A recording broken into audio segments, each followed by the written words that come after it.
means to me a chance to change the perceptions of people have of this neighborhood, this community. I've been here for over 30 years and raised 12 children. I believe in what we have here. This is really a good community, but nobody is coming down to find out. Right? But this gives me a chance to change something. 30 years, 12 children, and this community has been good to me. And I'm trying to get back.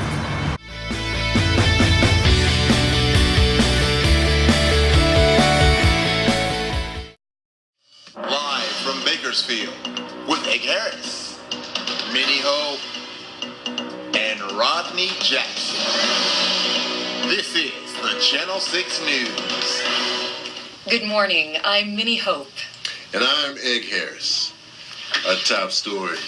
A car chase disrupted the Bakersfield Smooth Jazz Festival last night at McCombs Auditorium. More on that later. But first, let's check in with our morning traffic with Rodney Jackson, shall we? Rodney. It's slow.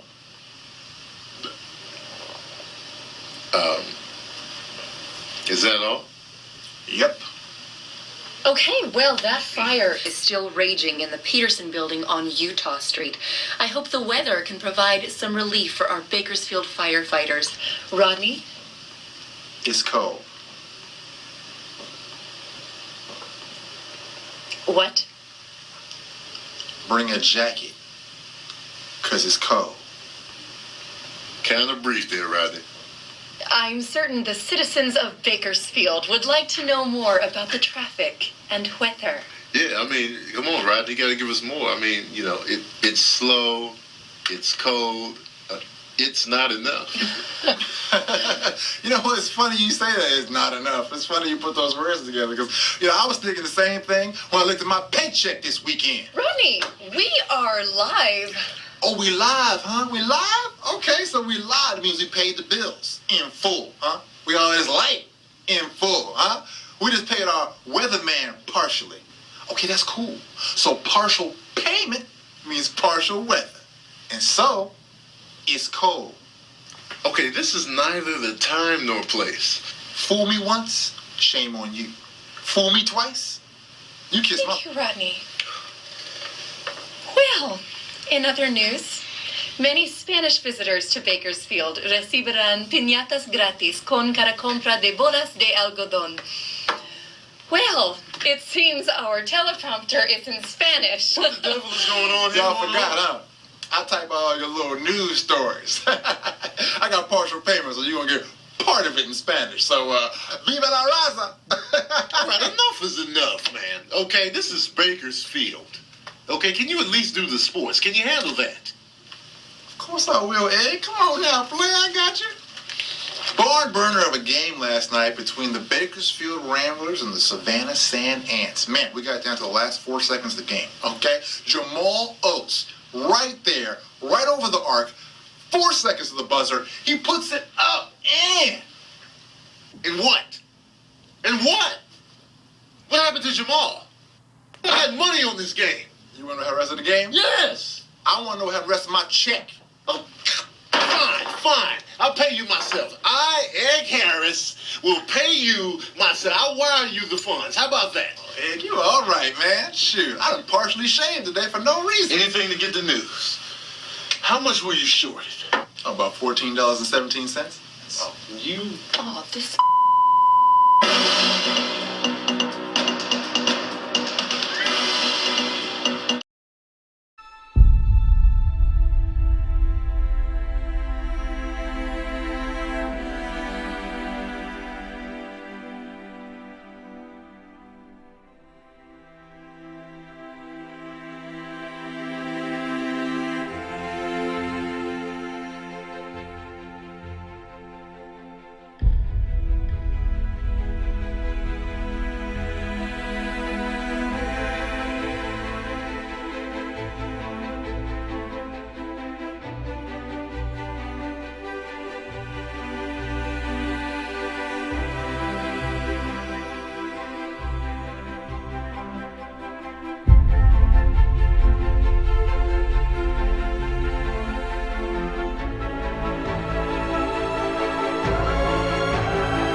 So this project was really important for me to be a part of because I saw it as a real opportunity to build community for our neighborhood. There were a few people that I knew before, but there's a lot of people I didn't know. And so it was a really good opportunity to get people, to know people I wouldn't have known otherwise, around something that's positive, uplifting our community, uplifting our neighborhood. And so that's why I wanted to be a part of it.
Well, I'm interested in the project because I didn't grow up in this area, but when I was younger, coming through, going to businesses that were on Evanston Avenue, I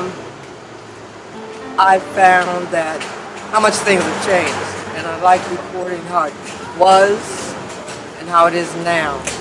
We're still the same people, but the neighborhood is dilapidated. But we haven't, we're still the same. So I like seeing how we still exist and function and the dysfunction of the neighborhood, but and how it works and how we're trying to bring it back to life, keep it alive.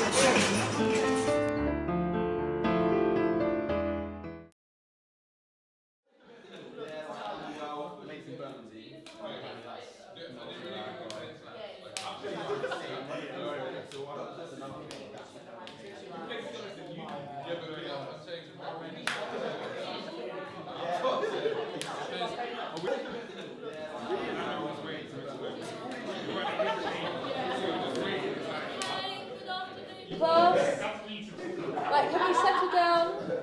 Rose, turn around, please. We've got a lot to get through today. Okay, so carrying on from our lesson last week, we were looking at the key divisions in the early stages of the civil rights movement and the general impact across the board. Sam, come on. Sit up straight. Right, stop slouching. This is the perfect opportunity for you to engage, so make the most of it. Well, we learn the same stuff every year for Black History Month. Every single October, we learn the same things, either apartheid, slavery, or the civil rights. How many of you guys have actually learned something new these last years? See? That's what I mean. Sam, this is our history. Come on, man. No, seriously. Do you guys know anything about Ralph Bunche, the first black person to win a Nobel Prize? Or that the richest person ever lived was a black man named King Musa I of Mali? What about Ella Baker? What about Ella Baker?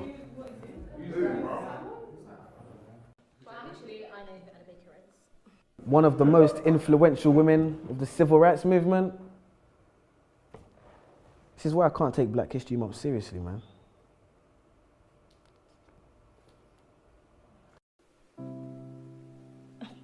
But Samuel, the curriculum is designed to help you think about Black history critically. Actually, miss, it's designed to teach us what to think, not how to think. For example, when that light switched, you taught us it was Thomas Edison who made that happen, when ironically it was actually a darker man who made that light flick, Lewis Latimer to be precise. Quite nice when you're talking about Mr. Hamilton and his racing car, but red light stopped. We're always taught that Martin Luther King had a dream, man. But those dreams can't be achieved because our brains are in chains, our minds are enslaved, so we won't get our redemption. Morgan, free man. Will we ever be free, man? And leave this state of imprisonment? And take that walk of free, damn it, green man from a traffic light invented by the same man who made gas masks to protect our organs. Another free man named Garrett Morgan. But I bet you never knew that. We need to open our minds. But how can we be taught to see if the blind lead the blind? The first person to develop significant eye surgery was a black woman named Dr. Patricia E. Barth. Now on that note, there's a question I must ask. If this is a great opportunity to learn and be engaged about our past, why are we not actually being taught about our past? Transatlantic slavery where we're taught Black history starts, but is it really? There seems to be a lot you haven't told us. And you shut down and hold back on the bold ones who stand against the way you're trying to mold us. Consistent enemies of progress. You're surprised because I know things you don't expect me to know yet. And when I tell you you're wrong for telling me about me, you call it a riot while I call it a protest. The Broadwater Farm riots. The media exacerbate and make it seem like it's a bunch of delinquent youths on the streets, when really the first cause and trigger was death at the hands of the police. We cease to know information and the truth. And that's simply because you withhold information from the youth. Maybe one day we'll be satisfied with how our knowledge of history equates. Well, I'm sure like me, you're waiting for the teacher to fill in that space. So do so then. No answer. Well, maybe I can help and just throw out there some names. Mary Seacole, a Crimean war nurse. Mary Prince, a black female author. To be precise, she was the first. Bernie Grant, influential local activist and respected NP. Trevor McDonald, one of the first black ITN journalists to hit the TV screen. Jamal Edwards and SBTV. And when Fuse ODG brought the Yazonto dance to the UK, and my foot swayed to the left and to the right like the wipers of a car's windscreen. And DJ Abrante brought Afro beats to the streets. See, it's funny when we think of our childhood memories. A man who was actually funny, Lenny Henry. Many others, and the list continues. Marcus Garvey, Haile Selassie, Bob Marley, Ignatius Sancho, Tupac, Fela Kuti, Muhammad Ali, Maya Angelou, R.I.P., Kwame Nkrumah, the first Ghanaian president who retained independence from England, the Windrush ship which brought Caribbeans to Britain. So much to learn in just 1 month. A tip of the iceberg, a tiny grace. And what was the first black Roman emperor's name? Years passed and we're still caught up in the same civil rights age, which isn't bad if you learn something new, but we don't. And we're not being taught enough about our culture, so there's no one else to blame but you. And if not you, then who? Questions, questions, questions. If you're not teaching us these things, then I'm inclined to believe it's because you don't know. No. You're the teacher. Your job is to teach, so you must know. And if you do, that must mean you don't want us to know, but that's low. If the information is accessible for our knowledge of our culture to grow, then why on earth wouldn't you want to let us know? Why are you focused so heavily on the influential but very few men and women who made things happen for us? Why are my people being highlighted for a predominantly negative past? Why do I know the things that you don't and I'm not the teacher, you are? Why are you focused on our negative past but not on our bright future? Why are you not abreast with the great young things that people are doing in this world? Why are young people's trademarks and stereotypes gang culture and young pregnant girls? Why are the young people not being given the time of day? And his name was Septimus Severus, by the way. I'm sure as a student, the code of conduct has been breached. So I'll stop here and let you do your job. So teach.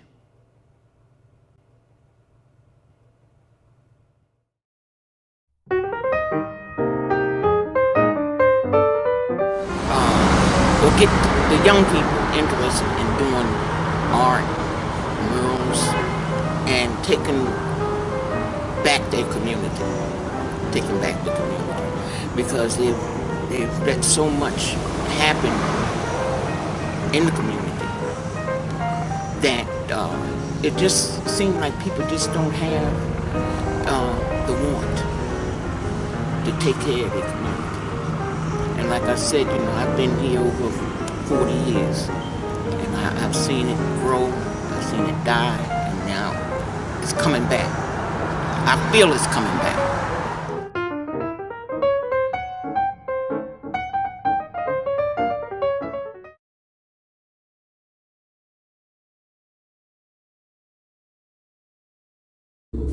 I heard he went on TV to keep her away from him.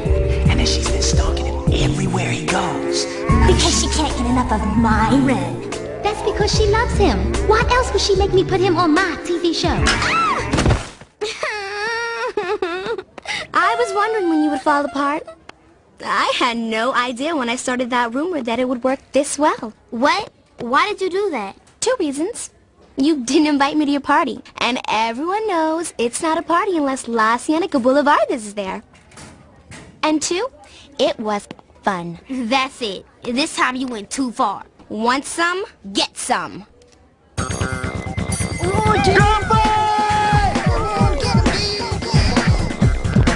Arch rivals Penny Proud and La Cienega Boulevardez go at it for the Myron belt. Man, this is gonna be a close fight. But my money's on La Cienega. Looks like she wants Myron more than I want this tasty burger. I don't want Myron. That's a lie. That's not true. Don't say that. Ah! Can't you see what we're doing to each other? How rumors divide classmates, friends, families, even enemies. Don't you know that by merely listening to a rumor, we're giving it life, allowing it to breathe, to grow, to engulf us all, to devour our integrity? Stop spreading those rumors around. Stop spreading the lies. Look at all these rumors surrounding me every day. We just need some time to get away from all these rumors. I can't take it no more. My best friend says there's one out now about me and the boy next door. Stop spreading those rumors around.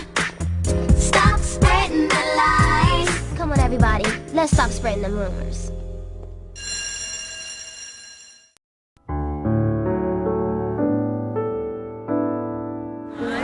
So this right here is actually revitalizing this neighborhood and also starting to bring the community together as one. And you can actually see progress prosper into what the new Midtown Evanston is going to be. So I actually had to be a part of this because what I have in mind is change. And this neighborhood right here has changed for the worse, so now it's time to change for the better. There's a lot of community commitment and also a lot of life still here. And this project and the other project that we have coming on will actually show people that there still is a lot of life.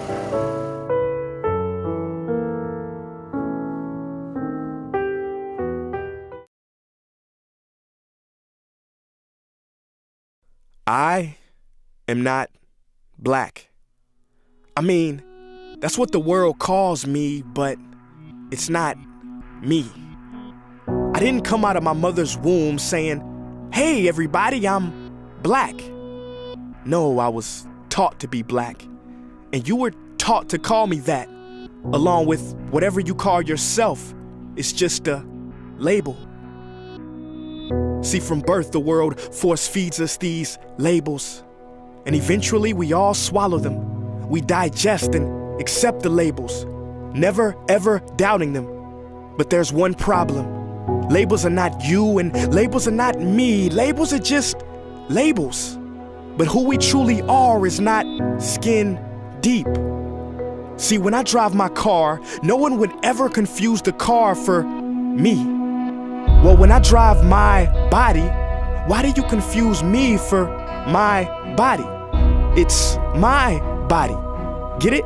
Not me. Let me break it down. See, our bodies are just cars that we operate and drive around. The dealership we call society decided to label mine the black edition, yours the Irish or white edition. And with no money down, 0% APR, and no test drive, we were forced to own these cars for the rest of our lives. Forgive me, but I fail to see the logic or pride in defining myself or judging another by the cars we drive. Because who we truly are is found inside. Listen, I'm not here to tell you how science has concluded that genetically we're all mixed and race in the human species doesn't exist, or how every historian knows that race was invented in the 15th century to divide people from each other and it has worked perfectly. No, I'm not here to lecture. I just want to ask one question. Who would you be if the world never gave you a label? Never gave you a box to check? Would you be white, black, Mexican, Asian, Native American, Middle Eastern, Indian? No, we would be one. We would be together. No longer living in the era of calling human beings black people or white people. These labels that will forever blind us from seeing a person for who they are, but instead seeing them through the judgmental, prejudicial, artificial filters of who we think they are. And when you let an artificial label define yourself, then my friend, you have chosen smallness over greatness and minimized yourself, confined and divided yourself from others. And it is an undeniable fact that where there is division, there will be conflict, and conflict starts wars. Therefore, every war has started over labels. It's always us versus them. So the answer to war, racism, sexism, and every other ism is so simple that every politician has missed it. It's the labels. We must rip them off.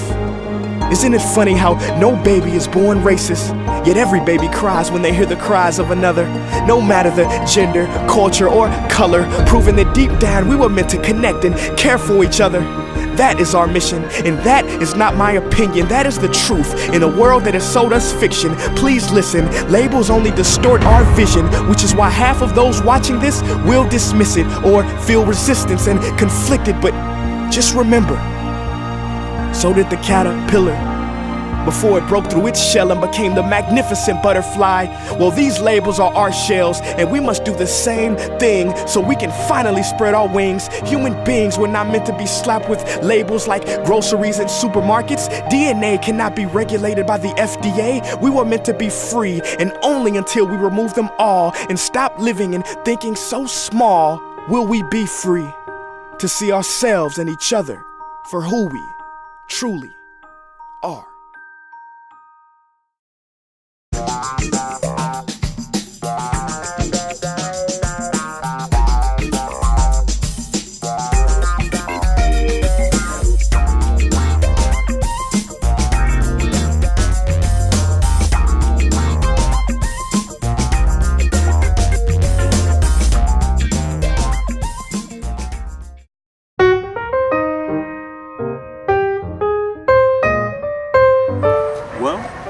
This project, which is community walkthrough theater, it's incorporated with New Day Inc., the Mayor's Office on Arts, and Morgan State.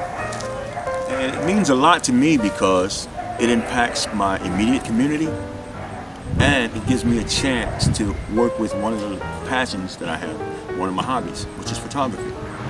Because so many times we forget that our house is part of the block, which is part of the neighborhood, which is part of the community, which is part of the city, part of the state. We get so caught up in our little box that we come and we go, and there's so much we can give, and so much we can receive, we just extend ourselves. And it gives me a chance to leave a legacy of positivity.